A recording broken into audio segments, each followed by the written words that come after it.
삐졌다고 좀 삐지고 있어봐 그럼. 기도할게요. 기도. 기도할게요. 하나님 아버지, 오늘 수요 예배에 우리 모이게 해주시면 감사합니다. 오늘 예배를 통해 오늘 하나님께서 시간에 우리 지금까지 인도하신 우리 하나님을 늘 묵상하며 늘 마음을 품으며 그 신실하심을 우리 잊지 않는 우리 성도가 되기를 소원하는 마음으로 감사하며 오늘 예배를 드리기 원합니다. 예수님 이름으로 기도드렸습니다. 아멘. 네, 반석이신 하나님 평양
이제 연도가 거의 끝나가잖아요.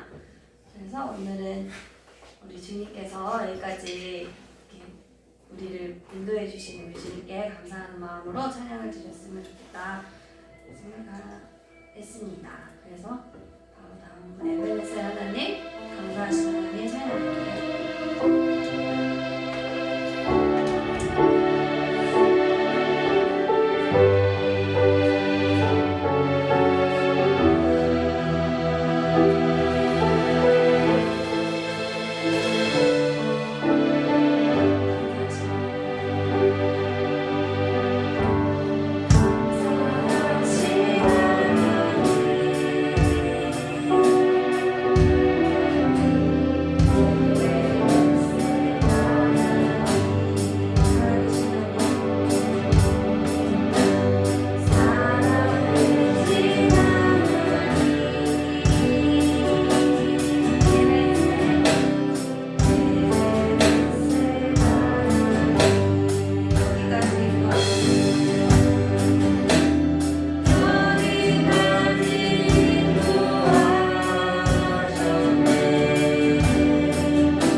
인도해 주실 줄 믿습니다.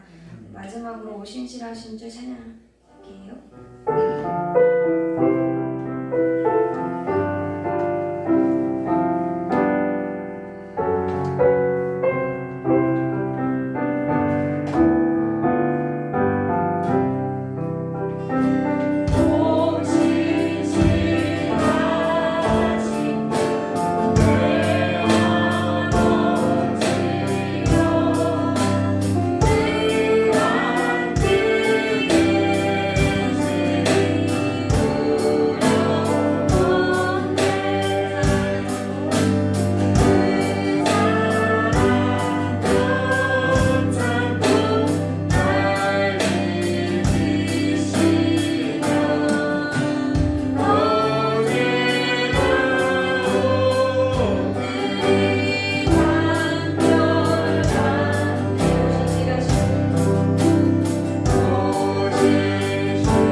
같이 사도신 마심으로 신앙 고백하도록 하겠습니다. 전능하사 천지를 만드신 하나님 아버지를 내가 믿사오며 그 외아들 우리 주 예수 그리스도를 믿사오니 이는 성령으로 잉태하사 동정녀 마리아에서 나시고 금비의 빌라도에게 고난을 받으사 십자가에 못 박혀 죽으시고 장사한 지 사흘 만에 죽은 자 가운데서 다시 살아나시며 하늘에 오르사 전능하신 하나님 우편에 앉아 계시다가 저리로서 산자와 중자를 심판하려 오시리라. 성령을 믿사오며 거룩한 공예와 성도와 서로타는 것과 죄를 사하시는 것과 몸이 다해 사는 것과 영원히 사는 것을 믿사옵나이다. 아멘. 찬송한 연도 들어가겠습니다.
다니엘서 9장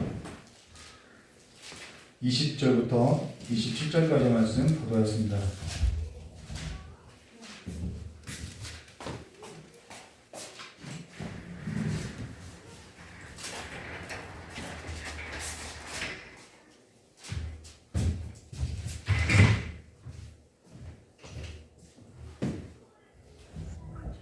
다니엘서 9장 20절부터 27절까지 한 절 한 절 기도하도록 하겠습니다.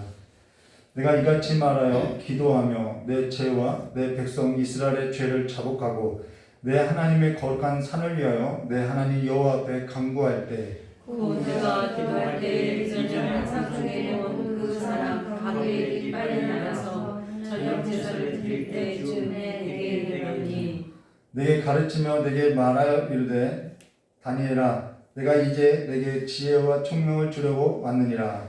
곧 내가 기도를 시작할 즈음에 명령이 내렸으므로 이제 내게 알리러 왔느니라. 너는 크게 은총을 입은 자라. 그런즉 너는 이 일을 생각하고 그 환상을 깨달을지니라. 내 백성과 내 거룩한 성을 위하여 이런 일의 기한에 정하였나니 허물이 그치며 죄가 끝나며 죄악이 용서되며 영원한 의가 드러나며 환상과 예언이 응하며 또 지극히 거룩한 이가 기름 부음을 받으리라. 그러므로 너는 깨달아 할지니라. 예루살렘을 중건하라는 영이 날 때부터 기름 부음 받은 자 곧 왕이 일어나기까지 일곱 이레와 예순석 이레가 지날 것이요 그 불안한 동안에 성이 중건되어 광장과 거리가 세워질 것이며 62일의 후에 기름 부음을 받은 자가 끊어져 없어질 것이며 장차 한 왕이 백성이 와서 그 성읍과 성수를 무너뜨려니와 그의 마지막은 홍수에 휩쓸린 것 될 것이며 또 끝까지 전쟁이 있으리니 황폐할 것이 작정되었느니라. 그가 장차 많은 사람들과 더불어 한 이래 동안의 언약을 함께 맺고 그가 그 일의 절반의 주사와 예물을 금지할 것이며 또 후학하여 가진한 것이 날개를 의지하여 설 것이며 또 이미 정한 종말까지 진화와 황폐하게 하는 자리에 쏟아지리라 하였느니라. 아니라. 아멘. 기도하였습니다. 조신 하나님 아버지, 하나님의 온 지혜와 하나님의 온 총명함으로 하나님의 백성들이 하나님의 그 풍성함을 누리며 하나님의 지혜로서 하나님의 총명함으로써 하나님의 경험에 있어서 기도로서 참여하는 삶이 될 수 있도록 복을 허락하여 주시옵고 하나님께로부터 큰 은총을 입은 자들로서의 삶을 이 땅에서 영위할 수 있도록 주님께서 복을 내려주시길 간절히 원하오며 기도하신 예수님의 이름으로 기도하며 예수님의 이름으로 기도드리옵나이다. 아멘. 예. 오늘은 다니엘서 9장 20절과 27절 말씀으로 7일에 62일에 한 일에라는 점으로 우리가 함께 설교 말씀을 기도하였습니다. 7일에 그 다음 62일에 그 다음 한 일에 이렇게 있지요. 우리가 이것에 관해서 좀 볼 것인데요. 지금 개인적인 그 건강의 문제로 자주 설교하는 일에 있어서 공백이 생겨나서 앞서서 우리가 어떤 설교를 나눴는지 기억하기가 상당히 어려움이 있을 것 같아요. 물론 설교하는 저로서는 앞에서 설교했던 것을 곡짓고 또 기억해 두었다가 다음에는 이 설교에 있어서 이런 내용으로서 이어지는구나 라는 것을 미리 생각해 두기 때문에 좀 그것에 있어서 좀 덜하겠지만은 설교에 있어서 그냥 듣는 입장에서 보면은 앞에 설교했던 것을 이어서 오늘 어떠한 설교를 할 것인가 기억해 둔다라는 것은 쉽지 않을 것 같습니다. 자, 근데요. 그래서 오늘 저 여러분이 지난 설교에 나눴던 것에 있어서 잠깐 언급하면요. 다니엘서 9장 1절과 20절로 우리가 함께 나눴는데요. 다니엘서 9장 1절과 2절에 있어서 보시면은 메대 족속 아수에르의 아들 다리오가 갈대아 나라 왕으로 세움받던 첫 해 곧 그 통치 원년에 나 다니엘이 책을 통해 뭘로요? 책을 통해 여호와께서 말씀으로 선지자 예레미야에게 알려주신 그 연수를 깨달았나니 곧 예루살렘의 황폐함이 70년 만에 그치라 하신 것이니라 라는 것을 우리가 보았다라는 것이죠. 다니엘이 책을 통해서 여호와께서 말씀하신 그 선지자 예레미야에게 알려주신 그 연수를 깨달았다라는 거예요. 그래서 그 깨달았는데 뭘 했냐면 우린 깨닫고 말면 안 돼요. 깨달았으면 그 삶으로서 어떤 행동들이 나와야 한다는 것이죠. 그러면서 다니엘이 뭘 했냐면은 깨닫고 나서 3절과 4절 내가 금식하며 베옷을 입고 죄를 덮어쓰고 주 하나님께 기도하며 간구하기를 결심했다라는 거예요. 예전에는 제가 상당히 교만했나 봐요. 어떤 하나님의 은혜에서 깨달으면은 저 잘난 줄 알고 막 자랑하면서 떠들고 다녔어요. 금식하거나 뭐 베옷을 입거나 죄를 뒤집어 쓰면서 하나님 앞에 기도했던 것이 아니라 내가 하나님 앞에 특별한 존재로서 나 이런 거 깨달았다고 자랑하고 다니는데요. 그러한 삶의 모습이 없죠. 여기는 4절 말씀 보도록 하겠습니다.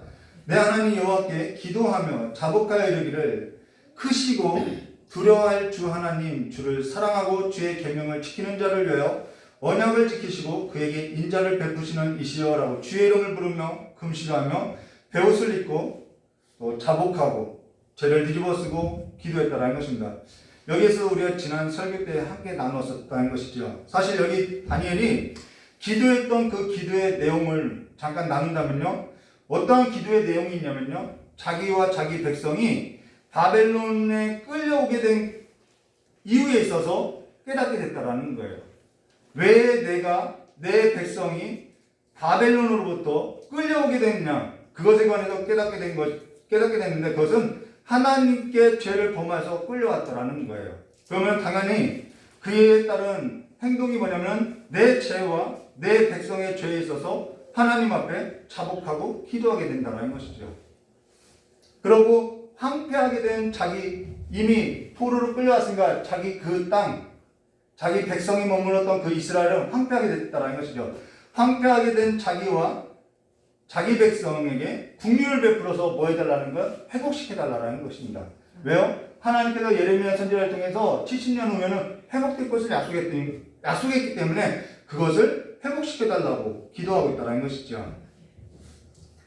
우리도 마찬가지죠. 우리의 상처난 마음, 우리의 어떠한 삶의 고통들, 우리의 삶에서 잃어버렸던 것들, 그런 것에 있어서 우리가 우리의 죄를 자복하고 깨닫게 된 그 은혜 앞으로 나가서 하나님 앞에 간구하고 나아가게 된다는 것이죠. 근데 사실 지금 다니엘이 무엇을 가지고 깨달았냐면은 책을 통해 여호와께서 말씀으로 선지자 예레미야에게 알려주신 그 연수를 깨달아 금식하며 베옷을 입고 죄를 덮어쓰고 구했다라는 것입니다. 말씀과 기도의 삶으로서 말해줬다라는 거예요. 네. 그럼 말씀 없이 기도하는 것 위험할 수 있어요. 말씀만 가지고 살아가는 것 위험할 수 있어요. 말씀과 기도는 함께 한다라는 것입니다. 그러고 나서 그의 행동에 있어서 움직임이 있다라는 거예요. 이것이 말씀이 살아있다는 증거고 말씀이 그의 삶을 주관하고 있다는 것이며 말씀이 우리의 삶을 붙들어간다라는 가장 큰 증거라는 것입니다. 그러하다면은 자, 말씀을 깨달았어요. 그 말씀이 그 삶에 있어서 원동력이 돼서 그가 움직인 것이 뭐냐면 하나님 앞에 기도하기를 결단하고 하나님 앞에 나왔다라는 것입니다. 그러고 나서 그러면 어째서 그가 하나님 앞에 무엇에 있어서 기도를 했느냐? 가만히 있어도 70년이 차면 하나님이 알아서 다 해줄 거라는 거예요. 이들이 바벨론 포로로 끌려갔지만은 하나님께서 예레미야 선지자를 통해서 말씀하신 대로 70년만 그냥 그 시간이 가면은 그냥 다 회복될 거라는 거예요. 고국으로 돌아갈 거라는 거예요. 근데 어째서 여호와 하나님께 기도했냐는 것이죠. 그것이 중요하다라는 거예요. 이들이 고국으로 돌아가도 이들이 그냥 시간의 때움으로써 살았다면은 죄에 있어서 깊이 하나님께서 바벨론의 포로로 끌려오게 하고 이들을 그 풍문불 같은 역사 속에서 정결하게 담금질하고 이들이 죄에 있어서 깨닫지 못하고 해결받지 못하면은 이들은 그냥 그대로 또 살아갈 거라는 거예요. 또 멸망당할 거라는 거예요. 또 넘어질 거라는 것이죠. 며칠 전 깨닫게 된 것이 있는데요. 하루 종일 찬송을 듣고 찬송을 부르고 말씀을 묵상하고 또 기도하고 경건한 삶을 살아가고 또 모든 삶에서도 순종하여도 제가 죄인이더라는 거예요. 이거는 우리의 행위의 어떠한 그 행위적인 결과에 있어서 내가 의인되는 것이 아니라 그냥 나는 죄인이더라는 것이죠. 또 넘어질 거라는 거예요. 그 죄의 문제에 있어서 지금 다니엘이 정말 이스라엘의 회복이 이 건물이나 이러한 땅의 문제나 이러한 물질에 있지 않다는 것을 보고 있다는 거예요. 정말 본질적인 회복이 필요하다는 것을 보여주고 있다는 것이죠. 무엇이 진정한 회복인지, 무엇이 이스라엘 나라의 회복인지 지금 성경이 저와 여러분을 통해서 이 다니엘을 통해서 지금 보여주고 있다는 것입니다. 죄인으로서 살 길에 있어서 지금 보여주고 있다는 것이죠. 그러면 오늘 저와 여러분이 나눌 다니엘서 9장 20절과 27절에 있어서는 다니엘이 여호와 앞에 금식하며 베옷을 입고 죄를 뒤집어 쓰고 기도했던 것에 관해서 하나님께서 이제는 뭐 해주셨다는 거예요? 응답해 주셨다는 거예요. 아멘. 이런 본질적인 문제에 있어서 내가 어찌할 바를 모르는 그 상황 가운데서 하나님 앞에 기도했을 때 그 하나님의 응답이 20절과 27절이라는 것입니다. 20절 말씀 보겠습니다. 내가 이같이 말하여 기도하며 내 죄와, 그쵸? 죄에 대한 기도였다라는 거예요. 내 죄와 내 백성 이스라엘의 죄를 자복하고 내 하나님이 거룩한 산을 위하여, 이미 황폐하게 된 그 하나님의 거룩한 산을 위하여 내 하나님 여호와 앞에 간구할 때라고, 여기 하나님의 거룩한 산을 위하여라는 것은 이들에게 있어서 거룩한 곳, 거룩한 산, 이 하나님의 산, 이 모든 것은 예루살렘을 가리킨다라는 거예요. 예루살렘 성이 있는 곳, 하나님의 임재가 있는 곳, 거기가 하나님의 거룩한 산이라는 것입니다. 하나님의 거룩한 산은 예루살렘 성전이 있는 곳, 예루살렘 성이 있는 곳, 다윗성이라고 하는 곳이 바로 그곳인 거죠. 거기가 황폐하게 됐다는 것입니다. 그러고 나서 21절, 곧 내가 기도할 때 이전에 환상 중 본 그 사람 가브리엘이 빨리 날아서 저녁 제사 드릴 때쯤에 내게 이르더니라고, 여기 기도할 때라고인데요. 이것이 오늘 저 여러분에게 있어서 위로가 되시기를 주님의 이름으로 축원합니다. 여기 기록된 이 사실이 우리가 신뢰가 된다면은 기도하는 일에 있어서 얼마나 우리에게 큰 위로가 되는지 모른다라는 거예요. 내가 기도할 때, 여러분, 기도하고자 할 때, 내가 기도하려고 마음을 먹을 때, 내가 기도하려고 이 자리에 앉아 있을 때, 내가 기도하고자 하나님 앞에 나아가고자 마음의 결단을 하고 결심을 할 때, 여호와께서는 이미 알고 있다라는 거예요. 그리고 여호와께서는 듣고자 기다리고 있었다라는 거예요. 여호와께서는 이미 무엇을 기도하고자 하는지 이미 알고 계시고, 여호와께서는 여기에 있어서 충분하게, 여러분, 듣는 것도 일이기 때문에요. 어떤 사람은 듣다가 지쳐서 안 들어요.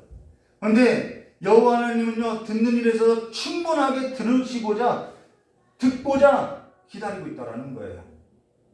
그러니까요, 내가 어떠한 마음을 먹든, 악한 마음 먹으라는 게 아니라요, 내가 어떠한 상처를 입었든, 내가 어떠한 일을 겪었든, 내가 어떠한 일을 만났든, 그 모든 일에 있어서 여호와 앞에 나가는 것이 중요하다라는 거예요.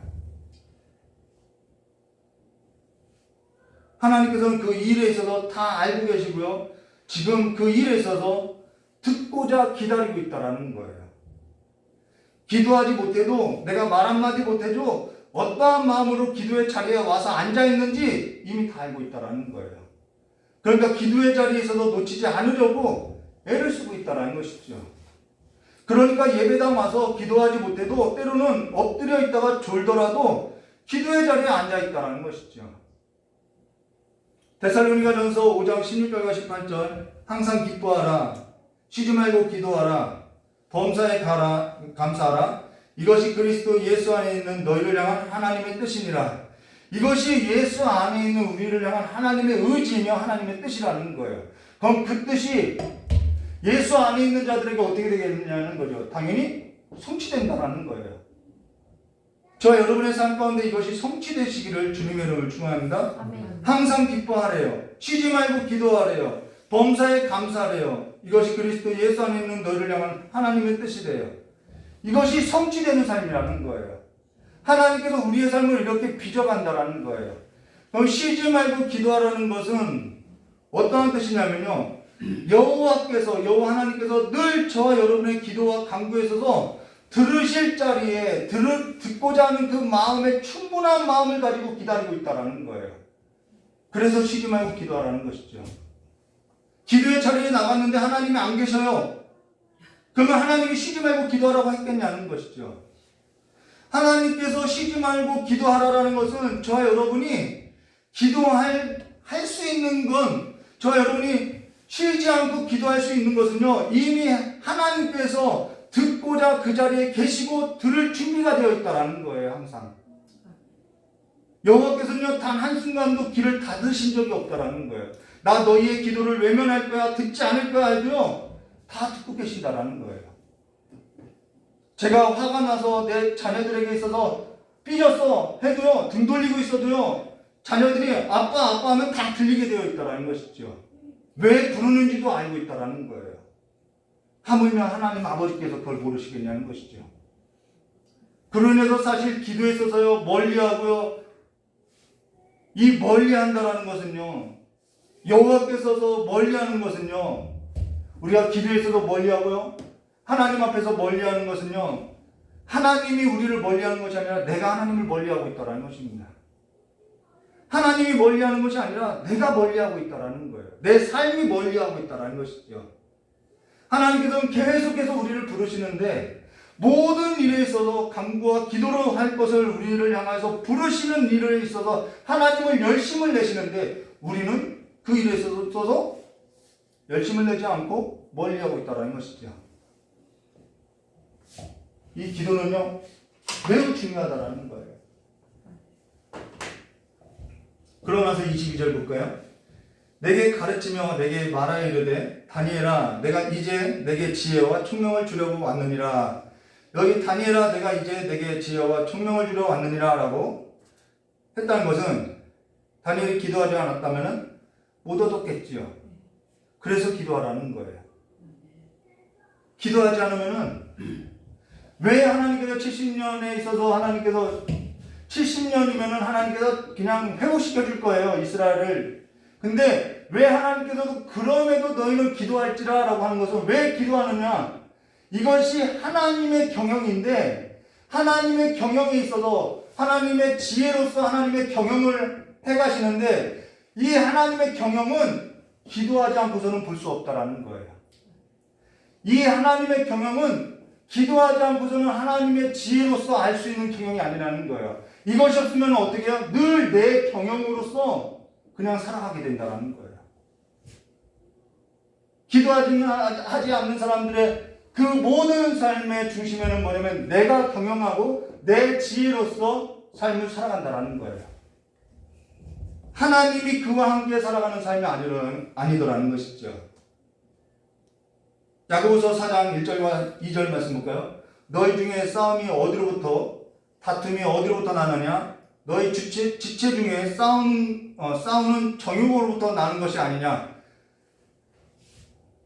내 지혜로서 내 경영을 하니까요. 우리는 욕심을 따라서 구하게 되어 있어요. 그러니까 서로 시기하기도 하고요. 서로 미워하기도 하는 것이죠. 다툼이 있는 것이죠. 너희는 욕심을 내어도 얻지 못하며 살인하며 시기하여도 능히 취하지 못하느니라. 여기서 나오죠. 다투고 싸우느라. 왜 얻지 못하느냐? 얻지 못하면 구하지 아니하기 때문이라 라고 말하는 것입니다. 지금 다니엘이 자기와 자기 백성의 죄에 있어서 지금 중보기도하고 있어요. 중보기도하는 것이죠. 내 개인의 기도가 아닌 것이죠. 오늘 저 여러분이 중보기도를 하는 것은 내 능력을 나타내기 위함이 아니라는 거예요. 어떤 분은 중보기도를 마치 자신이 특별한 은사를 가진 것처럼 이야기하는데요. 오늘 저 여러분이 중보기도에 있어서 반드시 중보기도를 해야 하는 근거를 찾는다면요. 중보기도라는 것은요. 지극히 내 개인을 위한 우리는 내 경험과 내 지혜로서 살면요. 내 기도밖에 하지 않는 거예요. 중보기도는 그 일에 있어서 최소한 다른 사람을 위해서 기도할 수 있는 여지를 주는 것이 중보기도라는 것입니다. 그래서 반드시 해야 한다는 거예요. 나만을 위한 기도가 아니라 다른 사람을 위해서 기도하게 되는 그 시야를 열어주는 것이 중보기도라는 거예요. 그리고 여기 중요한 것이 뭐냐면요. 모든 지혜와 모든 총명은 위로부터 온다는 것입니다. 어제 저녁에 화요 찬양 기도 모임을 하고 참석하고 집에 와서 혼자 기도의 시간을 가졌는데요. 저의 마음에 어떤 생각이 들었냐면은 하나님의 지혜와 하나님의 총명으로서 저를 다스려달라고 내 생각을 지배해달라고 기도하면서 깨닫게 된 것이 있었다라는 거예요. 깨닫게 된 것이 있었으니까 그런 기도를 했겠지요. 내 생각에 있어서 내가 지배하거나 내 생각에 있어서 나를 지배하고 있는 죄가 나를 지배할 때는 우리는 하나님의 지혜로서 하나님의 나라의 삶에 있어서 경영하여 나갈 수 없다라는 거예요. 어떠한 상황이든지 어떠한 환경이든지 어떠한 일이든지 하나님의 지혜에 있어서 나와서 그 일에 있어서 그 환경에 있어서 경영해 나가지 못한다는 것이죠. 그로 인해서 내 생각대로 내 판단대로 모든 일에 있어서 내가 살고 내가 사니까 삶의 해석도 내가 하고 있더라는 거예요. 그것이 내 삶이라는 것이죠. 하나님이 주인된 삶이 아니에요. 우리는 하나님이 주인 되었다고 이야기하는데 그 삶은 하나님이 살아가는, 내 안에서 하나님이 살아가는 삶이 아니더라는 거예요. 여전히 그 삶은 내가 주인 되어서 살아가는 삶이라는 것이지요. 하나님이 내 안에서 살아가는 삶이 아니라는 거예요. 하나님이 없이 살아가는 삶이라는 거예요. 어제 신방 가는 길에 박정순 권사님이 이런 얘기를 했어요. 엘린교회 가지 않았다면은 우리 권사님하고 우리 목사님하고 사모님하고 함께 신앙생활을 할 수 있었을까? 없겠더라고요. 이런 얘기를 하는 거예요. 그래서 자신이 엘린교회를 가게 된 것은 하나님의 큰 섭리였다라고 그렇게 고백하는 것을 보았어요. 그 지혜, 그 삶의 경영, 그 삶의 해석 누구에게 난 거예요? 하나님이라는 주어로서 자기 인생을 이끌어가신 분이 하나님이라는 거예요. 그러면서 저 역시도 생각하기를 어째서 하나님께서 저에게 엘린교회를 가서 신앙생활을 하게 하셨을까? 저는 한 번도 생각해 본 적이 없었거든요. 물론 저희 아내는 처음 엘린교회를 갔을 때 하나님께 응답받았다고 해서 엘린교회를 가서 신앙생활을 했으나 사실 저는 당시 저희 아내가 하나님의 응답이라고 하니까 묻지도 않고 따지지도 않고 그냥 따라갔다는 거예요. 그러니까 좋을 일 없겠죠. 늘 그 신앙생활이라는 것이 하나님의 경영이 어디에 있는지 하나님의 지혜가 어디 있는지 모르니까 그냥 뜰만 받는 그러한 신앙생활을 했겠지요. 늘 다툼과 시기와 아직도 내 안에 있는 그 욕심을 해결하지 못한 채로 신앙생활을 했겠다는 것이죠. 근데 어제 신방 가는 길에 박정수 권사님과 나눴던 얘기를 생각하면서 하나님 앞에 하루 있었던 일이니까요. 기도하게 됐다는 것입니다. 그러면서 깨닫게 된 것이 뭐냐면은 저를 신학 공부시키려고 엘린교회에 가게 하셨다는 것을 깨닫게 됐다는 거예요. 그냥 내가 아내를 만나서 그 아내가 하나님의 응답이라고 선택했으니까 나는 그냥 따라간 거야 라는 나의 해석이 아니라 하나님 앞에 기도했더니 그 일이 하나님께서 저를 신학 공부시키려고 엘린교회를 가게 하셨다는 것을 깨닫게 했다는 거예요. 이것이 하나님의 지혜가 하나님의 경험으로서 하나님께서 내 삶을 통해서 이루신 하나님의 계획을, 이것이 삶의 해석이 달라졌다는 것이죠. 내 지혜로 살던 그 틀을 깨고 하나님의 지혜로 바꿔주더라는 거예요. 여러분, 그 지혜는요, 지혜와 총명은요, 하나님께로부터 와야 인생이 해석된다는 거예요. 역사의 주인이 하나님이시라는 거예요. 다니엘서의 가장 큰 주제가 뭐냐면은 많은 나라가 뜨고 지는데 그 모든 나라는 영원하지 않다. 영원한 나라는 하나님이며 이 세상 동안 그 역사의 주관자가 하나님이시다. 이 고백을 하고 있다는 거예요. 주께서 행하신 역사라는 것을 지금 보여주고 있다는 것입니다. 야고보서 1장 5절 너희 중에 누구든지 지혜가 부족하거든 모든 사람에게 후히 주시고 꾸짖지 아니하시는 하나님께 구하라. 그래야 주시면 주시라. 근데 구하지 않는 거예요. 여러분이 지혜가 부족하다는 것을 하나님은 이미 알고 있기 때문에, 그리고 지혜를 주시고자, 여러분 기도하라는 것은요 이미 하나님께서 뭔가 주시고자 하는 마음이 있기 때문에 기도하라는 거예요. 주시고자 기다리고 있는데 우리가 그 하나님께로부터 얻어내야 할 그것에 있어서 마음이 없으니까 기도하지 않고 있다는 것입니다.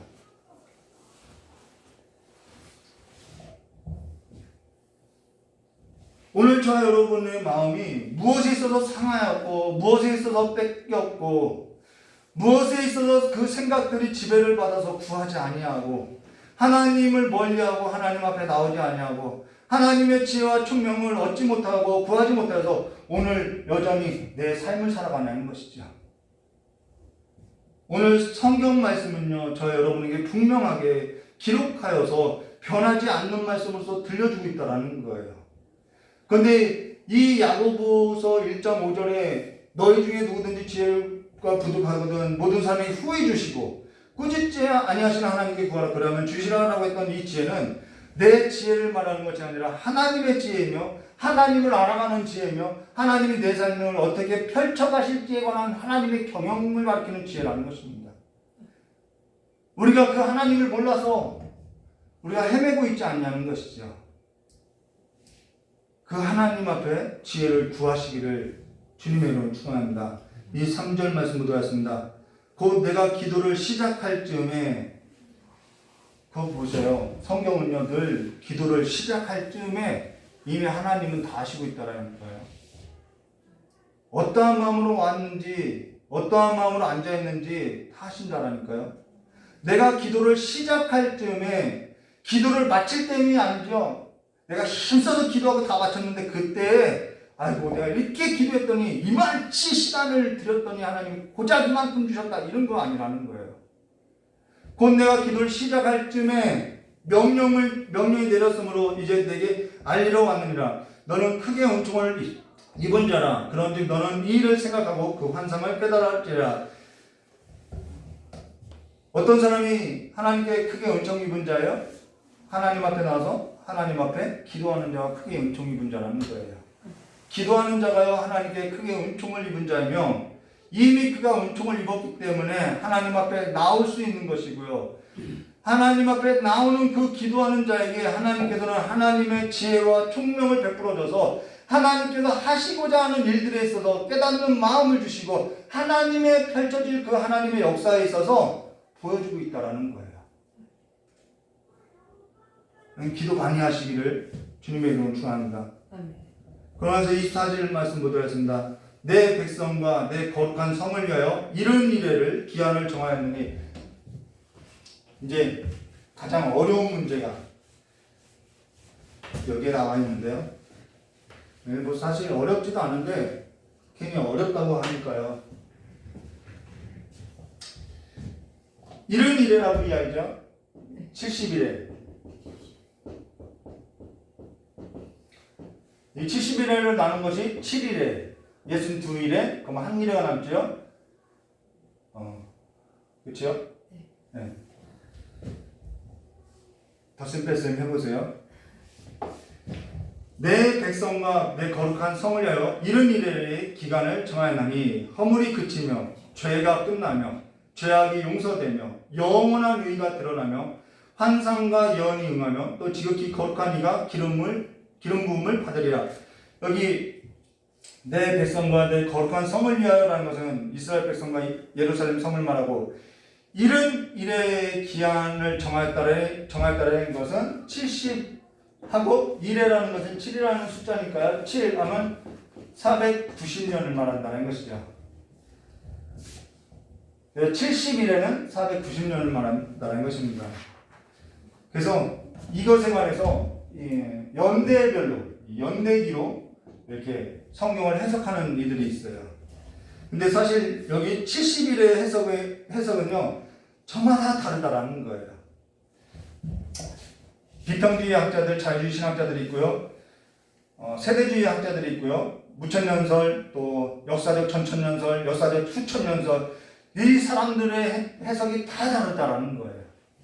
그리고 저는 이 시간에 여러 해석 가운데 가장 보편적인 해석을 따라서 설교할 거라는 것이죠. 여러분도 그냥 여러 해석이 있구나라는 정도로만 이해하고, 궁금하면은 유튜버에 검색해서 보시면은 상세한 설명이 나와 있어요. 그럼 여기 볼까요? 허물이 그치며 죄가 끝나며 죄악이 용서되며 영원한 의가 드러나며 환상과 예언이 응하여 또 지극히 거룩한 이가 기름 부음을 받으리라. 누굴 의미할까요? 말하는 줄 안 하고 알죠. 이건 어떠한 신학이 필요한 것이 아니라 저와 여러분 안에 내주하신 성령께서 누구인지를 계시하고 있다는 거예요. 아멘. 그러면 여기서 여러 해석이 있어요. 이 일이 성취됐냐? 정말 죄가 끝났냐? 죄악이 용서됐냐? 이것이 성취된 거냐? 아니면 아직 성취되지 않냐? 예수의 초림을 말하는 거냐? 재림을 말하느냐? 이런 여러 가지 해석이 있지만은 저는 근데 사실 예수 그리스도 안에서 이것은 이미 다 성취됐고요. 예언과 환상이 응하였다고 이야기하죠. 성취됐고요. 그리고 완성될 거라는 거예요. 아멘. 죄가 이미 다 끝났어요. 히브리서 9장 말씀 보면은 영 단번에 끝났다고 이야기하고 있어요. 우리의 죄악이 다 용서받았다라는 거예요. 만약에 십자가의 그 보혈의 피가 우리의 죄를 씻지 못했다고 하면요, 여전히 우리는 예수의 피로서 예수님을 잡아 드려야겠지요. 완전히 그리고 영원한 의가 드러났다고 로마서에 하나님의 의, 영원한 의가 드러났다고 이야기하고 있다라는 거예요. 이미 그리스도 예수 안에서 성취됐다라는 거예요. 근데 이것이 지금 시간적으로 하나님께서 이렇게 펼쳐 보이시고 그 이미 완성시킨 것을 이제 짠 계시해 줄 거라는 것이죠. 언제요? 주님 오실 때예요. 이미 예수 안에서 이 모든 일은 성취됐다라는 것입니다. 여기에 있어서 성경 말씀에 있어서 해석하는 설교자마다 다른 까닭은 여러 해석이 있기 때문에 여러분들이 71회에서 나는 더 궁금해 하면은 그냥 유튜브 찾아보시면 돼요. 근데 조심해야 할 것들이 몇 가지는 있어요. 자, 25절 말씀 보도록 하겠습니다. 그러므로 너는 깨달아 알지라 예루살렘을 중건하라는 영을 내릴 때에, 자, 기름 부음을 받은 자 곧 왕이 일어나기까지 예루살렘을 중건하라고 영이 날 때부터, 그 다음 기름 부음을 받은 자 곧 왕이 일어날 때까지 몇 일회가 지난다라고 얘기하면 7일회와, 그래서 나눈 거예요. 7일회와 62일회가 지날 것이요 라고 이야기했죠. 그러면은 한 일회가 남는 것이죠. 70일회 중에. 예. 그리고 그 곤란한 동안에 성이 중건되어 광장과 거리가 세워질 것이며 라고 이렇게 이야기했어요. 그러면 처음에 해결할 거는 여기 예루살렘이 중건하라는 영이 날 때부터 라는 것에 있어서 세 가지 해석이 있어요. 이 중건하라는 영이 날 때가 언제냐? 고레스 원년이냐? 아닥사스다 7년이냐? 아니면 아닥사스다 20년째냐? 이게 해석이 다 달라져요. 그리고 여기 기름 부음을 받는 자 곧 왕이 일어나기까지라는 것도 해석이 달라져요. 어떤 해석은요? 그러니까 이 경우의 수가 많이 일어날 수밖에 없죠. 왕이 일어나기까지를 또 어떤 사람은 예수님께서 아기 예수로 오실 때다. 어떤 사람은 예수님께서 세례 받으실 때다. 어떤 분은 6월절 예루살렘에 입성할 때, 어떤 사람은 성전을 청결할 때. 그러다 보니까 경우의 수가 늘어날 수밖에 없다라는 거예요. 왜요? 이 연도를 맞추기 위해서 하다 보니까 그렇게밖에 늘어날 수밖에 없다라는 거예요. 또는 이 나머지 한 일에 관한 해석은 어떻게 하냐면요, 이것은 예수님께서 십자가에서 죽으실 때다. 아니다 초림을 말하는 거다. 아니다 재림을 말하는 거다. 아니다 스데반이 순교할 때다. 아니다 성전이 파괴될 때다. 저마다 해석이 다 다르다라는 거예요. 그러니까 이 기간이 또 490년, 총 490년인데 이것을 재림으로 보니까 490년이 안 맞아요. 그러니까 어떻게 해요? 이 안에는 이방년 때가 있어 라는 이러한 세대주의적 해석도 나오게 된다라는 거예요. 거기에 짜맞춰져 있다라는 것이죠. 근데 우리 그냥 성경 본문을 보자는 것이죠. 그리고 연대기 순으로서 설명하는 분들은 어떻게 하면은 이것을 구분하지 않고 그냥 70일을 490년으로서 연대기 순으로 사건별로 이렇게 짜맞춰서 이야기해가요. 그러면은 그리스도의 초림이 아니라 대제사장, 그 대제사장 힐카누스가 끊어 죽게 되는데 그 사람이 죽는 연도가 대략 이때다. 그런데 그 사람이 메시아, 예수 그리스도를 상징하는 것이다. 뭐 이런 식으로도 해석한다는 거예요. 왜요? 연대가 안 맞으니까 자꾸 이런 문제가 나오는 거겠죠. 그래서 가장 보편적인 그 성경 말씀에서 그냥 본문으로서 우리가 이러한 해석이 있다는 것만 알고 설교를 마치도록 하겠습니다. 여기 예루살렘을 중건하라는 거 영이 날 때부터라는 것은, 자, 예루살렘 성전이 아니죠. 예루살렘 성벽도 아니죠. 예루살렘을 중건하라는 영을 날 때라는 거예요. 성전을 말하는 것도 아니고 성경을 말하는 것도 아니라 다른 성경 번역본을 보면 예루살렘 거리와 광장을 말한다는 것입니다. 그래서 그 25절 하반부 보면 이런 말씀이죠. 그 곤란한 동안에 성이 중건되어 광장과 거리가 세워질 것이요 이것이 예루살렘 중건하라는 영이 날 때부터 그것이 이루어진 곤란한 동안에 중단된 적도 있죠. 성이 중단되었던 적이 있는데 다시 중건되어서 예루살렘이 그 광장과 거리가 세워질 것을, 회복될 것을 말하고 있다는 것입니다. 그 기간을 말하는 거예요. 자, 느헤미야 2장 1절과 10절. 아다사스 왕 제20년 니산월에 왕 앞에 포도주가 있기로 내가 그 포도주를 왕에게 드렸는데 이전에는 내가 왕 앞에서 수심이 없었더니 왕이 내게 이르시되 내 병이 없거늘 어찌하여 얼굴에 수심이 있느냐 이는 필연 내 마음과 근심이 있음이라 하더라. 느헤미야 말이죠. 그때 내가 크게 두려워하여 왕께 대답하여 왕은 만세수하옵소서 내 조상들의 묘실이 있는 성읍이 이제까지 황폐하고 성문은 불탔고 내가 어찌 얼굴에 수심이 없사오리까 하니 왕이 내게 이르시되 그러면 내가 무엇을 하려 하시기로 내가 곧 하늘의 하나님께 묵도하고 왕에게 아뢰되 왕이 만일 좋게 여기시면 종이 왕의 목전에서 은혜를 얻었사오면 나를 유다 땅 나의 조상의 묘실이 있는 성읍으로 보내어 그 성을 건축하게 하옵소서 했는데 그때 왕도 왕 곁에 앉아 있었더라. 왕이 내게 이르시되 내가 몇 날 다녀올 길이며 어느 때에 돌아오겠네 하고 왕이 나를 보내기를 좋게 여기시기로 내가 기한을 정하고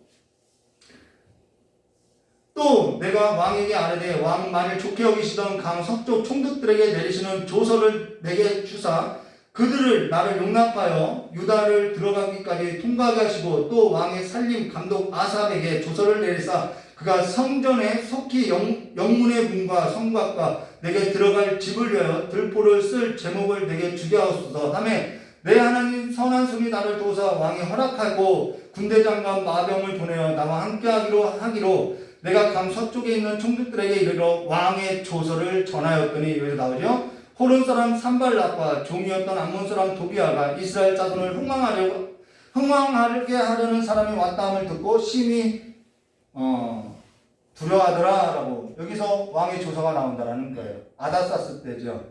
자, 그리고 기름 부음을 받은 자 곧 왕이 일어날 때까지 7일에와 자 7일에 끊고 62일에가 지날 것이요라고 여기 기름 부음을 받은 자 곧 왕이 일어나기까지라는 이 기간을 말하는 것이죠. 7일이라는 것은 49년을 말하고요. 그 다음 62일에는 434년을 말하고 한 일에는 7년을 말하는 것이죠. 근데 이것을 그냥 쭉 연대기순으로 볼 것이 아니라요. 뭐 그렇게 봐도 돼요. 그렇게 봐도 뭐 해석하는 분들도 있어요. 그분들도 열심히 연구하는 분들이거든요. 근데 여기 기름 부음을 받은 자 곧 왕이 일어나기까지 이런 것은 그들은 예수 그리스도라고 설명을 안 해요. 여기 기름 부음 받은 자는 다른 사람이라 그 사람이 예수 그리스도를 상징한다고 이야기하죠. 근데 저는 기름 부음 받은 자가 예수 그리스도라고 믿는다라는 것이죠. 성경이 예수에 관해서 이야기하는데 예수에 관해서 이야기하겠죠. 그러면서 뭐라고 하느냐, 그 곤란한 동안에 성이 중건되어 광장과 거리가 세워질 것이요 라고 예레미야를 통해서 그 성이 무너지고 그 조서가 내려서 성이 건축되고 광장과 거리가 세워진 그 회복이 7일에가 걸린다는 것이죠. 이 성경 본문을 보면요. 그렇죠? 네, 그 곤란한 동안에 성이 중건되어, 영이 내렸고 중건되어 광장과 거리가 세워질 것이며 라는 것은 7일에 동안 이루어진다는 거예요. 몇 년도 몇 월 며칠 이게 아니라 7일에 동안 이루어질 사건이 이거라는 거예요. 그리고 실제 역사 속에서 예레미야, 에스라든 느헤미야든 그들을 통하여 아다사스 7년부터 시작하던 뭐죠?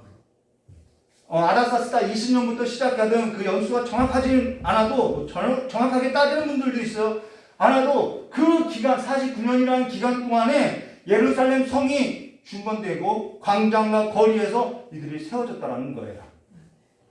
그것이 7일에 동안에 이루어졌다는 것입니다. 그러고 나서 26절요. 62일의 후에는 434년이 지나서는 62일의 후에는 기름 부음 받은 자가 끊어질 것이며, 자, 이것은 당연히 여기 성전 예루살렘 성이 중건되고 나서요. 정확하게 62일에가 지나면은 예수 그리스도께서 예루살렘 성으로 올라가서 호산나 호산나 다윗의 자손이여 왕으로서 일어났지요. 그런데 그가 끊어지더라는 거예요. 그 이야기를 하는 것이죠. 62일 후에 기름 부음 받은 자가 끊어질 것이며, 그리고 자 끊었어요. 예수님의 죽음을 말해요. 그다음 장차 한 왕이 와서 이 왕은 다른 왕이라는 거예요. 장차 한 왕이 와서 자, 그 성읍과 예루살렘 성을 말하죠. 성소를 무너뜨려 누군 줄 아시죠? 네. 역사적으로는 티투스라고 하는 그 로마 장군이 예루살렘 성벽을 AD 70년에 무너뜨렸음을 말하고 있죠. 이게 한 일회를 나타내는 사건으로서 지금 설명해 주고 있죠. 한 장차, 이제는 장차라는 거예요. 연대기순이 아니라 장차라는 거예요. 장차, 한 왕의 백성, 이때 당시 왕이 누구냐면은 티투스 장군의 아버지 베드니두스인가요? 그 로마 황제. 그 황제의 백성이 와서 그 성과 성소 AD 70년에 무너뜨려내와 그 마지막으로 홍수에 휩쓸려, 이때 당시 로마가 그냥 불안정했어요. 홍수에 휩쓸린 같이 그들이 멸망해요. 그러고 나서 끝까지 전쟁이 있으니 황폐할 것이 작정내야. 계속해서 전쟁이 일어나고 있다는 것이죠. 이게 역사적으로 이 7일의 동안에 일어났던 일이라는 것입니다. 자, 62일의 후에 기름 부음 받은 자가 끊어질 것이오라고 한 것은 예수 그리스도께서 예루살렘 왕으로서 일어났지만 십자가에 달려 죽임을 당하는 것을 말하고 있죠. 장차 한 왕이 백성이 와서 그 성수와 성읍과 성소를 무너뜨려내와 그 마지막은 홍수에 쓸린 같이 또 끝까지 전쟁이 또 함께하게 될 것을 작정되었다는 것은 AD 70년에 예루살렘이 파괴된 것을 성전이 무너질 것을 예루살렘이 무너질 것을 이야기해요. 왜 예루살렘이 무너질 것을 한 일회로 보냐면요. 예수님께서 그렇게 설교했기 때문이죠. 마태복음 24장에 예수님께서 이 설교를 했기 때문에 이것을 연도가 몇 년이다 그렇게 볼 것이 아니라 이렇게 보면 된다라는 거예요. 본문을 통해서요. 27절 말씀 보시고 마무리 짓도록 하겠습니다. 27절이요. 그가 장차 많은 사람들과 더불어 한 일에, 자 여기서 한 일에 나오죠. 한 일에 동안에 언약을 굳게 맺어요. 처음에는 잘해줘요. 근데 그가 그 일의 절반의 제사와 예물을 금하고, 자 예루살렘 성전에서 제사를 폐하고 돼지로서 이런 제사를 하고 그랬던 일이 있죠. 자, 또 포악하여 가증한 것이 날개를 의지하여 살 것이요. 포악한 것이 가증한 것이 날개를 의지하여 살 것이요. 자, 날개를 의지하여 살 것이다라는 이 말 자체를 로마가 이 예루살렘 성전을 무너뜨렸는데 이 로마가 상징하는 것이 뭐죠? 독수리지요. 자, 예수님께서 설교를 어떻게 했는지 함께 짓도록 하겠습니다. 실제 역사 가운데서 이러한 일이 자 성취돼요. 자 그러고 나서 또 이제 한 달 끊고요. 또 이미 정한 종말까지 진노가 황폐하게 하는 자에게 쏟아지리라 하느니라. 자 진노가 황폐하게 하는 자들에게서 이제 쏟아질 것을 이제 마지막 때 종말이라는 것은요. 이거는 지금 종말에 있어서 한 사건을 보여준 거고요. 종말은 예수님이 죽으시고 다시 오실 때까지 계속적인 종말의 끝을 말하고 있다는 거예요. 그래서 24절 우리가 보았던 24절 다시 보도록 하겠습니다. 내 백성과 내 거룩한 성을 위하여 이른 일의 기간이 정하였다라는 거예요. 허물이 그쳤고 죄가 끝나며 죄악이 용서되며 영원한 의가 드러나고 환상과 예언이 응하며 성취됐죠. 또 지극히 거룩한 이가 기름 부음 받으리라 라고 한 것을 예수님께서 모든 죄를 사하고 자 왜 이러한 것을 이야기하냐면 다니엘이 지금 무엇에 관해서 기도했나요? 자기와 자기 백성들의 죄를 놓고 기도했다라는 거예요. 그리고 진정한 하나님의 나라 그 이스라엘 예루살렘 성을 위해서 기도했다라는 거예요. 예루살렘 성의 회복을 놓고 기도했다라는 거예요. 그래서 하나님께서 진정한 회복을 보여주고 있다는 것이죠. 그러니까 다니엘이 기도했던 것과 하나님의 지혜하고의 갭은 있다라는 것입니다. 무슨 말이냐면 거기에 따른 응답이 뭐냐면 예수 그리스도라는 거예요. 그리고 진정한 회복 하나님의 나라 하나님의 성전은 예루살렘이 파괴되는 것으로서 진정한 성전이 누구인지를 보여주고 있죠. 예수 그리스도라는 거예요. 그리고 성령을 우리에게 주셔서 우리를 깨끗하게 하고요. 우리를 성전에 척결하고요. 깨끗하게 정하고 우리를 하나님의 성전 삼아 주셨다라는 거예요. 하나님 앞에 나아가는 그 하나님의 영원한 의가 우리의 삶 가운데 성취되었음을 보여주고 있다는 거예요. 하나님께서 우리에게 구원을 베풀어 주셨다는 거예요. 아멘. 죄를 완전히 사하여 주시고 영단번에 사하여 주시고 용서받을 수 없는 그 죄의 값을 지불하시고 하나님의 영원한 의가 되신 그 예수 그리스도의 의를 우리에게 덮어주시고 선지자들로부터 했던 그 모든 환상과 예언에 있어서 성취해 주셨다라는 거예요. 우리는 그 사실을 믿고 산다라는 것이죠. 이 길은요, 예수 그리스도밖에 살 길이 없음을 보여주고 있다는 거예요. 그리고 나서 예수님께서 친히 언급했던 이 한 일에 관해서 이야기해 볼까요? 마태복음 24장 1절과 2절. 예수께서 성전에 나가실 때 제자들이 성전 건물을 가리켜 보이려 하나니 대답하여 이르되 너희가 이 모든 것을 보지 못하느냐? 내가 진실로 진실로 너희에게 이르노니 돌 하나도 돌 위에 남지 아니하고 다 무너지리라. 자, 예루살렘 성전이 무너질 것을 이야기했어요. 그러면서 뭐라 하냐면은 3절에요. 예수께서 감난산 위에 앉으실 때 제자들이 조용히 와서 우리에게 이르시되 어느 때에 이런 일이 있겠사하며 주의 임하심과 세상 끝에는 무슨 징조가 있으리까? 라고 할 때 예수님께서 전쟁과 기근과 이런 얘기를 막 해준다는 거예요. 그러면서 4절과 5절 예수께서 대답하여 이르되 너희가 사람의 미혹을 받지 않도록 주의하라. 많은 사람이 내 이름으로 와서 이르되 나는 그리스도라 하여 많은 사람을 미혹하리라. 그러고 나서 15절 뭐라 하죠? 그러므로 너희가 자, 이 이야기를 해주고 나서 결론으로 무슨 얘기를 해주냐면 그러므로 너희가 선지자 다니엘이 말한 바 멸망에 가증한 것이 거룩한 것에 선 것을 보거든 있는 자는 깨달을진저 하면서 또 다른 이야기를 쭉 하면서 28절에 죽음이 있는 곳에는 독수리들이 모이니라 라고 이야기한다는 거예요. 이것이 다 예수 안에서 성취됐죠. 이 역사가. 그래서 앞에서 다니엘서 9장 27절 또 포악과 가증한 것이 날개를 의지하여 설 것이다 라는 것이 예루살렘 성전에 그 멸망당할 것을 돌 위에 돌 하나 남지 않고 다 망하게 될 것을 예언했던 그것도 성취되었음을 보여주고 있다는 거예요. 그래서 역사가 누구의 역사라는 거예요? 하나님의 역사라는 것을 보여주고 있다는 거예요. 오늘 저 여러분은 다니엘이 이것에 관해서 이 환상, 이 어마어마한 것을 보았을 때 깨달았을까요? 온전히 깨달았을까요? 온전히 깨닫지는 못했을 거라는 거예요. 그러나 오늘 저 여러분은 그리스도 안에서 성령의 내주하심으로 말미암아 내가 연대기야 몇 년 며칠이다 하나님께서 그거 계산하라고 여기 써놓은 거 아니겠죠? 그거 계산할 필요 없다라는 거예요.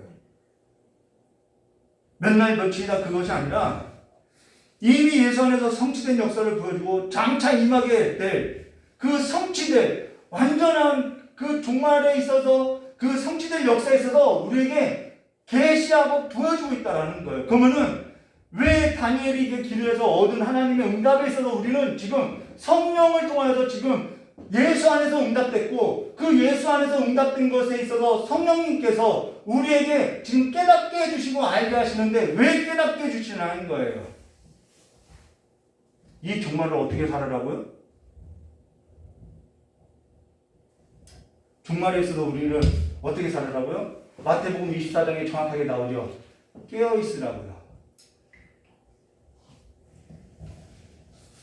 이게 종말에 있을 그림을 내가 이렇게 성취했어. 그 성취된 역사를 우리에게 또 계시하고 나타내는데 그 종말은 이러한 일들이 계속해서 있을 거라는 거예요. 근데 그것에 있어서 어떻게 하라고요? 깨어있으라는 거예요. 다니엘이 자기 죄와 자기 백성의 죄에 있어서 기도하며 이스라엘의 회복에 있어서 간구할 때 여호와께서 응답하였고 응답으로 보이셨던 것이 자기 백성의 죄에 있어서 예수로 말미암아 다 사해지고 영단번에 사해지고 그분의 의로서 우리를 의롭다 하시고 그 역사적인 것에 있어서 실제로 이렇게 성취된 것을 우리에게 나타내 보이시고 영원한 하나님의 나라에 있어서 그 경영에 있어서 우리에게 계시하시고 보게 하시고 있다는 거예요. 근데 우리가 깨어있지 못하고 하나님의 지혜를 얻지 못하고 살아가게 해서 되겠냐는 거예요. 모든 역사의 주인은 하나님이시고 하나님께서 모든 역사를 경영하고 운영하고 있다는 거예요. 지금 다니엘서 9장 1절과 27절은 성취된 역사에 있어서 지금 우리에게 보여주고 있고 지금 종말을 살아가는 성도들의 삶에 있어서 실제 어떤 삶의 역사가 일어나고 있는지를 보여주고 있다는 거예요. 마태복음 25장 42절과 51절 말씀 보도록 하겠습니다. 언제 이 시간을 정해서 마태복음 전체를 강의할 수 없으니까 이 24장하고 여기만 감난산 강화라고 하는 데만 좀 나눌 필요가 있는데요. 시간 내서 한번 나누도록 하겠습니다. 마태복음 25장 42절과 51절 말씀 드렸습니다. 이거 봉독해드리고 설교 마치도록 하겠습니다. 마태복음 25장 42절부터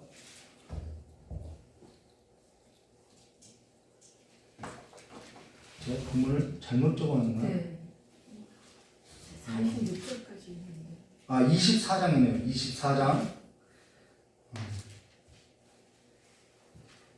42절부터 51절까지 함께 읽으셔도 좋고요.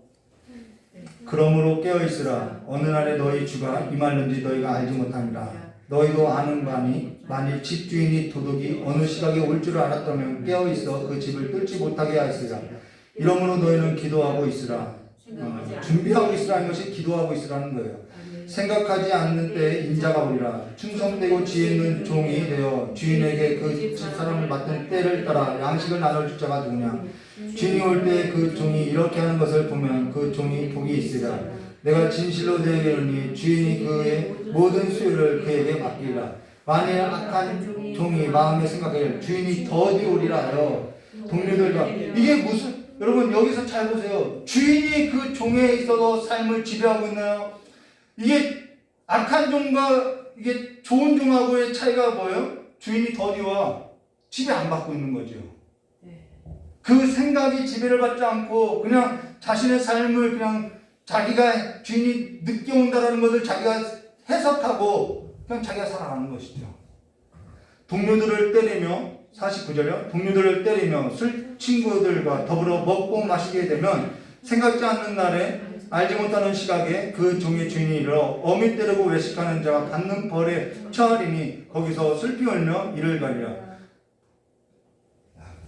예수님께서 싫어하는 사람이 있어요. 용서하지 않는 사람이 있어요. 그게 외식하는 자인데 외식하는 자의 그 벌에 처할 거라고 이야기하고 있어요. 25장 13절이요. 그런데 깨어있으라. 너희는 그날과 그때 알지 못함이라.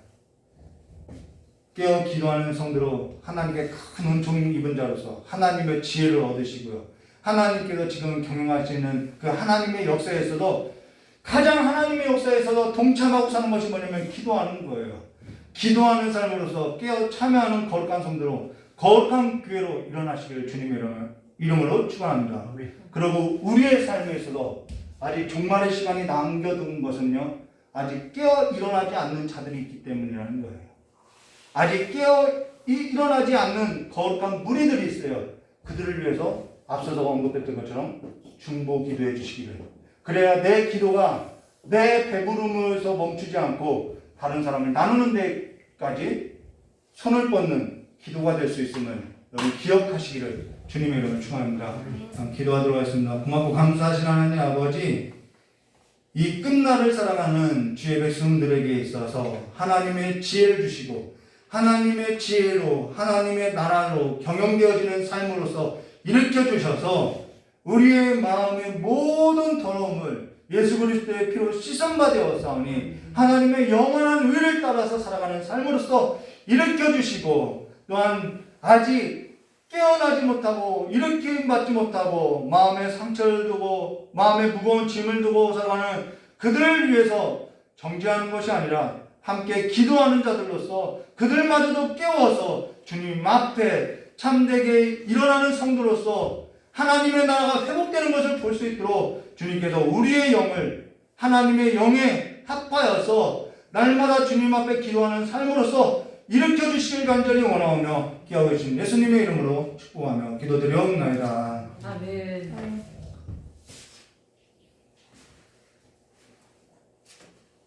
우리 앞서도 불렀던 찬송 앞으로 기도하고 돌아가겠습니다.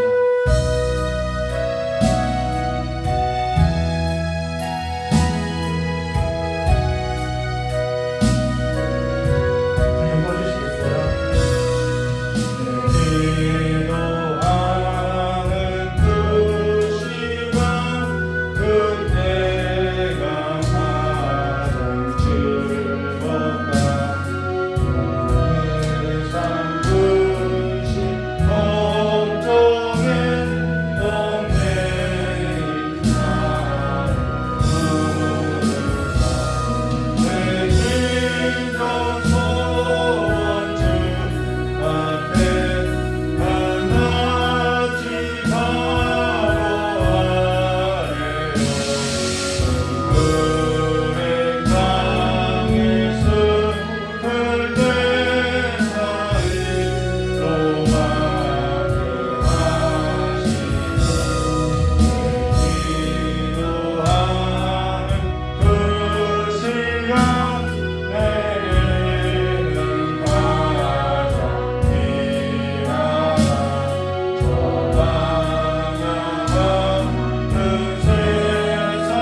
딸리니까 다시 여기저기 아픈 거예요. 그래서 아내한테 나 아플 것 같아.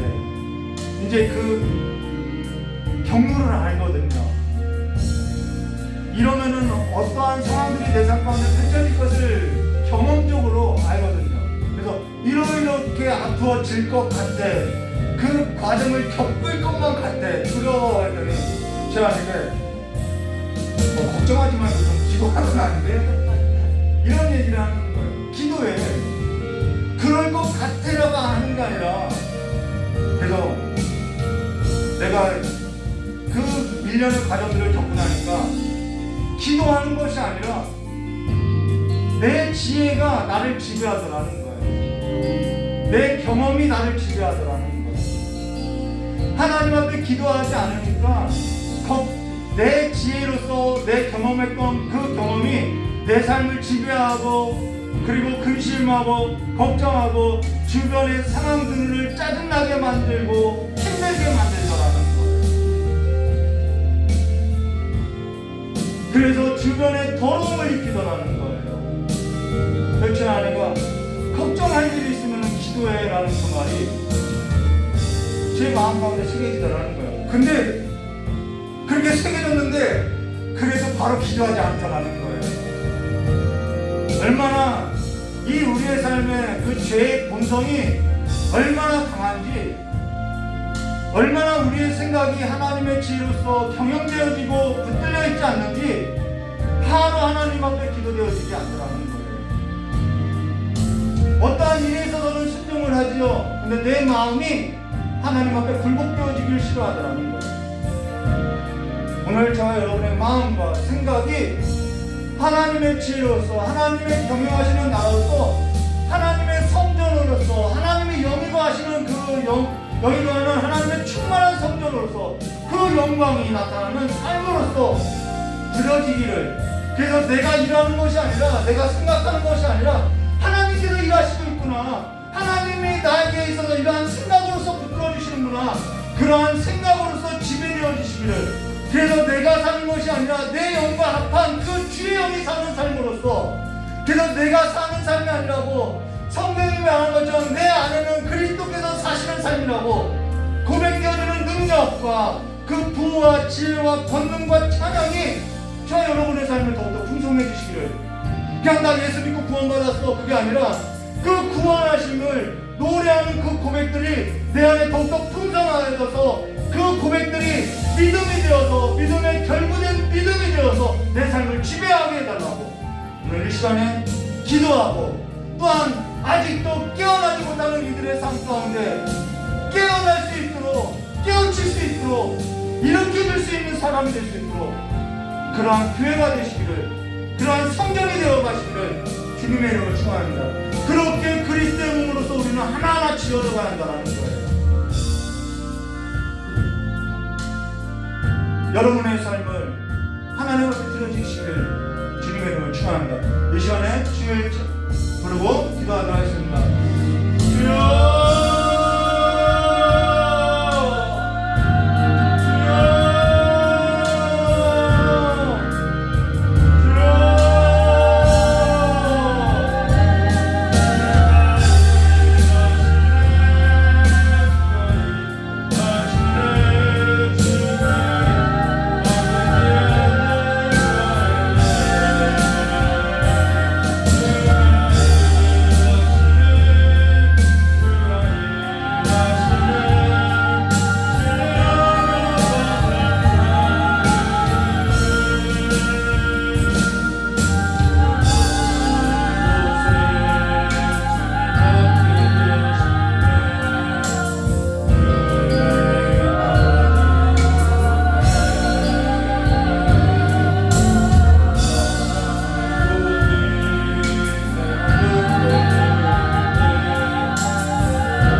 우리의 삶에서 세임은 어디서 오나요? 즐겁게 살고 행복하게 사는 삶에 세임이 오나요? 그게 내게 있어서 세임인가요? 지금 세계의 경영을 보면요, 대기업들도 쓰러져가요. 청년들도 무너져가요. 주를 악무할 때 세임을 얻는다고 이야기했지요. 저는 그 사실을 믿어요. 하나님께서 그렇게 말씀을 기록했다는 것은, 성령님께서 감동되어서 그렇게 기록했다는 것은 그 말씀이 변하지 않는다는 거예요. 나 여기다 기록했다, 그만 지울 거 아니다, 변치 않을 거다. 근데 우리는 세임을 다른 데서 담는 거예요. 주를 악무하는 데 있어서 세임을 얻어가시기를 주님의 이름으로 축원합니다. 네, 주기도문으로 수요일 같이 하겠습니다. 하늘에 계신 우리 아버지여, 이름이 거룩히 여김을 받으시오며 나라가 임하옵시며 뜻이 하늘에서 이루어진 같이 땅에서도 이루어지라. 오늘 우리에게 일용할 양식을 주옵시고 우리가 우리의 죄 지은 자를 사하여 준 것 같이 우리 죄를 사하여 주옵시고 우리를 시험에 들게 하지 마옵시고 다만 악에서 구하옵소서. 대개 나라와 권세왕이 아버지께 영원히 싸움나이다. 아멘. 우리 하나님께 영광을 받으시고 수요일 마치도록 하겠습니다.